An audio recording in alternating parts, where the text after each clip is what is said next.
Mari kita lihat pergerakan elektabilitas bakal calon presiden sejauh ini, Saudara. Survei kepemimpinan nasional elektabilitas kandidat Capres 2024 yang dirilis Litbang Kompas menunjukkan Ganjar Pranowo, Prabowo Subianto, dan Anies Baswedan masih berada di posisi 3 teratas. Ganjar dengan 23,2%, kemudian Prabowo 17,6% dan Anies Baswedan 16,5%.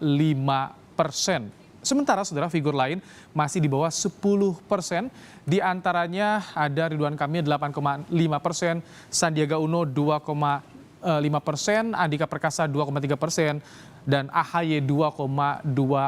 Survei ini digelar pada periode 24 September hingga 7 Oktober 2022 terhadap 1.200 responden dipilih acak menggunakan metode pencuplikan sistematis bertingkat di 34 provinsi dengan margin of error kurang lebih 2,8%.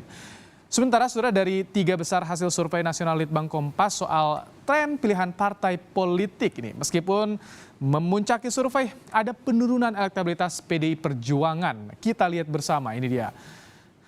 Oh baik, penurunan elektabilitas Perjuangan dan Gerindra, sementara itu Gerindra dan Demokrat ini naik. Litbang Kompas menyebut PDIP yang belum menentukan bakal capres bisa jadi salah satu faktornya. PDIP masih di posisi teratas dengan elektabilitas 21,1%, namun angka ini turun tipis 1,7% dibandingkan survei Juni 2022.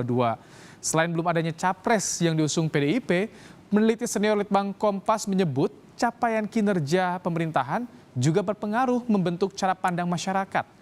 Melihat karakteristik responden, langkah parpol mendeklarasikan bakal capres saat ini dapat jadi salah satu pendongkrak elektabilitas.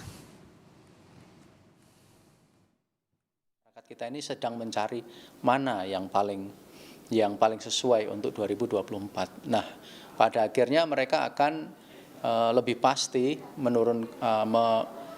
melakukan pilihan atau menentukan pilihan ketika partai politik itu sudah memiliki calon.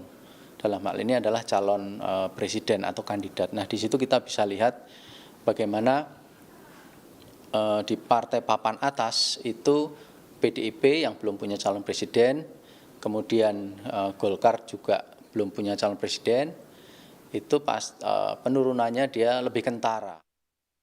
Dan ini dia kami tunjukkan kepada Anda, tren pilihan partai politik hasil survei Litbang Kompas 3 teratas PDI Perjuangan 21,1%. Kemudian disusul Gerindra 16,2% dan Partai Demokrat 14,0%. Ini PDIP turun tipis saudara, 1,7% dibandingkan survei di bulan Juni 2022. Sementara Gerindra naik 3,7% dan Demokrat naik 2,4%. Kemudian di posisi berikutnya secara berurutan Golkar ada 7,9%, PKS 6,3%, ada PKB 5,6%, Nasdem 4,3%, PAN 3,1% dan P3 1,7%. Ini survei ini tingkat kepercayaan 95% dengan margin of error-nya kurang lebih 2,8%.